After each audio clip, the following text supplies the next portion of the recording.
Okay, so we're playing against a gold Abyssian. I got rid of the Aegis Barrier again, even though I probably should have kept it. That's going to be especially useful around 4 or 5 mana, because I don't want my bigger units being Dark Transformation. I'm pretty sure it's 5 mana. It should be 5 mana, at least.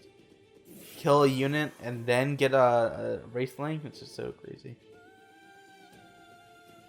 But keep in mind, when someone uses a card like that, their tempo goes down the drain. They used 1 turn to kill 1 unit. Well, and they got a unit back, but it's a unit I can just kill with my general. At least I think it's 5 mana. Yeah. So knowing stuff like that can help if you're struggling, like climbing the ladder around, probably around rank 10 to 15, is knowing, or rather, if you feel you have a good deck but you're still losing, both expand and play other classes, and then know which classes have their iconic cards for a class. So Magmar has the Safari Elder. You want to keep a Dispel around 6-ish mana, and keep that ready for him. If you're going against Mechazor, you want to keep Sunbloom ready if you're playing as Lyonar or some other form of removal for other classes. It can't be targeted removal, obviously, because of his effect. So anyway, so I'm gonna go up here and go place my Azurite Lion up top, or do I Tempest first? No, maybe I use Tempest first. Let's see. I guess I decided to save the Tempest for when she floods the board with Wraithlings. So let's go ahead and play the Jaxi. The Jaxi is a solid move early. I get the Mana Crystal. I overflowed 1 mana. It's not that big a deal. Taking the Mana Crystal is more important, even if you can't effectively use it. But man, the music, I gotta make sure to turn this down, because the music got hella loud in my headphones. So she's in a bit of a sticky situation. It's a sticky, tricky situation, I mean. So it's kind of unlucky that you're, it seems like that always happens to me when I play Jaxi. It either gets dispelled, it gets killed, and then the ranged unit goes to a corner that like the enemy can very easily get rid of, instead of going into a far corner. But whatever. So I've got quite a wealth of options right now. I could use Dancing's Blade to get rid of the Emerald Rejuvenator, but it's not that efficient. So I'm just going to throw down my Ironcliff Guardian. I'm not going to attack with this Azurite Lion or my General, because I want to keep my health high enough to avoid burst. And I want to keep that Azurite Lion up so she can't kill it immediately, or she can't move, just kind of stuff like that. So there's the Dark Transformation. It seems like almost without fail, every 5th turn for an Abyssian is a Dark Transformation. And that's another thing. Assume that your opponent has the optimal cards for every situation. You should play around their optimal strategy in every situation. Yeah. Unless you know for a fact they got rid of all 3 of that single card. So, for example, I should be wary of placing down big threats on the board until I know she's used all 3, or I have Aegis Barrier. Which is why it may have been a mistake to use the Ironcliff Guardian there, because I know she can get rid of it on turn 5. But at the same time, I slowed down her tempo, while mine is just ever increasing. So that's a difficult creature to get rid of, and a very annoying one. It's actually a card I don't often see, because like it's not actually that great. It's a 4/7 for 7, which is pretty awful for a legendary card, at least. And then it has this opening gambit, which isn't that great. It's very reliant on the opposing, the opponent, clearing the board. So I can't really do a whole lot here. I'm gonna Holy Immolation just to get rid of this dang bird. But she still has the Emerald Rejuvenator and Primus Fist up there at the top that I'm going to have to deal with eventually. I still get to keep my Twilight Sorcerer because of the Holy Immolation heal, which is nice. And I'm just going to place an Azurite Lion down. I'm not going to even attack the Abyssian either, even though I'm in the lead. Roughly in the lead, roughly. My hand is pretty good. My board is okay. Her board is not great. And I have higher health. We both have 6 cards. But basically, by this point, against an Abyssian, I'm waiting for a couple cards, basically. So she's obviously not a Deathwatch Abyssian. She's not a flood the board kind of Abyssian. So that means she could be a Burst Abyssian. This is a very actually strange deck build she has with that Zurai Life Giver. I guess it makes sense, but that doesn't make it any worse or better or whatever. So there's that dang card that I hate. That Shadow Creep thing. Like, 1 isn't too bad, but when you start getting into like a second drop of that, and it's so difficult to play around. And notice how it really doesn't help that I have no Aegis Barrier in my hand, because I only have 1. That's probably a big reason why. But it really helps to have Aegis Barrier. That actually kind of fulfill a win condition right there. If I could Aegis Barrier Divine Bond, that actually would be very close to even the win. See, she would not have been able to Demonic Lure it, you know. And then this thing, it's what was it? What's that? Shadow Creep? So she's a Shadow Creep Abyssian, which is really strange, because that Zurai Life Giver or whatever it is doesn't really work that well with this. It would make sense if it was like a Deathwatch deck, because you know, your opponent would clear all your Wraithlings and you just summon them all back, right? So this is a very strange deck, needless to say.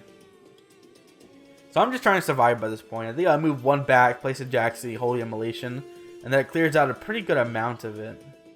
I was also contemplating a Holy, or not a Holy Immolation, Tempest, because I would have gotten rid of the Emerald Rejuvenator, the Jaxi, and the Primus Fist, but okay, I go for the Silver Guard instead, actually. I can do both, of course. Place that down because I don't want that thing directly attacking me, because that would suck.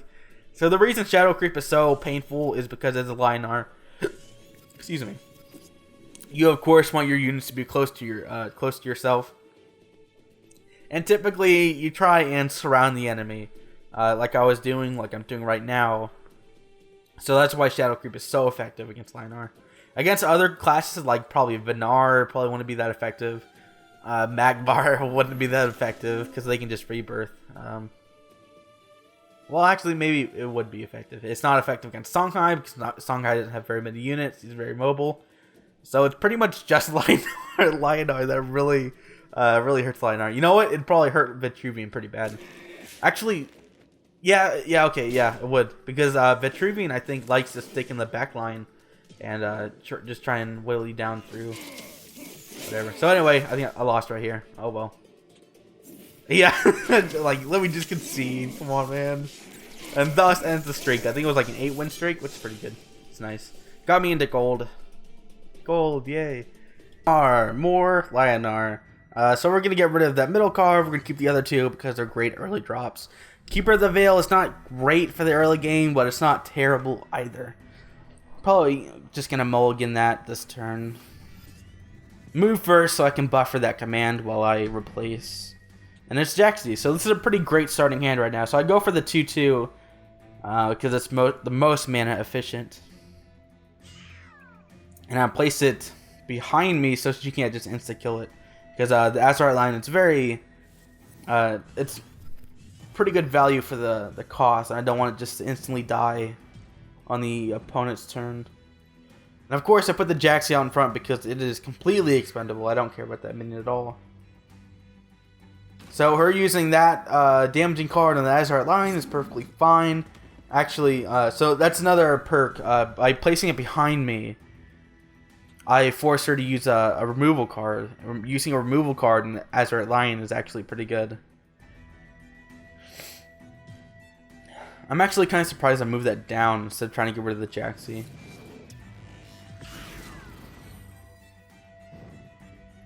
I guess because this flows into my next turn better, I suppose. It's not a huge deal. Or because well, I don't know, it's fine. Either way is really it's not gonna cause major repercussions, I don't think. But we'll see. So I've got 2 Iron Cliff Guardians. That's pretty bad, actually. I don't want 2 Iron Cliff Guardians in my hand. Probably gonna mulligan 1 at least. Oops. There we go. Messed up my screen a little bit. And I've got my Divine Bond combo, and I've got my Windblade Adapt. So overall, it's a pretty good hand. I just need an Aegis Barrier. So this is a continuation of the deck I played previously, except this is like... So I got the whole order mixed up. Okay, so my previous series of VOD reviews, that was... I had made it to gold in that series, but I was using this deck. And this is before I made it to gold, using the same deck. So I'm a bit out of order, but whatever. Because I have really lousy names for all of my video files. It's like Lyonar07, more Lyonar, more Lyonar071 kind of stuff. Just stupid naming habits. So that got like instantly dispelled or whatever. I think it was like Chromatic Cold and dispelled it. But I can still Divine Combo if I want to. Ooh, double Divine Bond combo. Do I actually do that? That would be awful. Please don't tell me I do that. Just drop the Iron Cliff. No, don't do it. No. Yeah, I was contemplating it pretty hard, but I was like, you know what? This will be fun. So I only use 1 here. You know, actually, this is probably the better way to go about it. If I had played the Iron Cliff Guardian, then I would not have been able to get rid of that unit in the back line. So by doing this Divine Combo, even though it's not that ideal since he was 2 health under, which means he's going to be weaker both on offense and defense, but I still got to clear her board, which still puts me in the lead. And I can Divine Bond combo it again. I can do a Holy Immolation Divine Bond. Excuse me, voice crack. Is she gonna attack it? Ouch. But she kills it this time. But she's pretty low at 11 health. That puts her very close to being just, you know, destroyed in 1 combo. So I'm contemplating how I want to go about this. Of course, though, I'm gonna place my Windblade Adept and Holy Immolation. Even though it's not healing itself up, and she still has that that 3/3 left on the board, I got rid of 1 charge of her weapon. And since I can't, I would love to be able to attack her right now, but I cannot. So I'm just gonna end my turn. If I could attack her, I would think I would. Even though that's a lot of damage and it puts me relatively low. But Nara doesn't have a ton of burst. If she has minions on the board, she can pull off some pretty crazy maneuvers. But generally, it's not something I'm really afraid of. It's not something I'm playing around. So I have no Holy Immolation here, which really hurts. I have no Tempest. I have no board clear. I'm surprised I got rid of the Divine Bond. That's weird. I should go ahead and run to Jaxi instead. So I'll probably just plop down that 6. Yep. It's a taunt, so it's great. I'm going to place my Windblade instead of the Jaxi because the Windblade Adept is much more of a threat.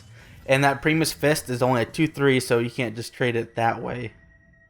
If I had played the Jaxi, he'd just be able to use the Primus Fist into it and still get value. So there's the Hailstorm Prism, of course, but I still get to keep my 6/6. Whoa, I conceded? Oh, because she had enough damage to kill me. Oh, well. The Provoke is my last line of defense.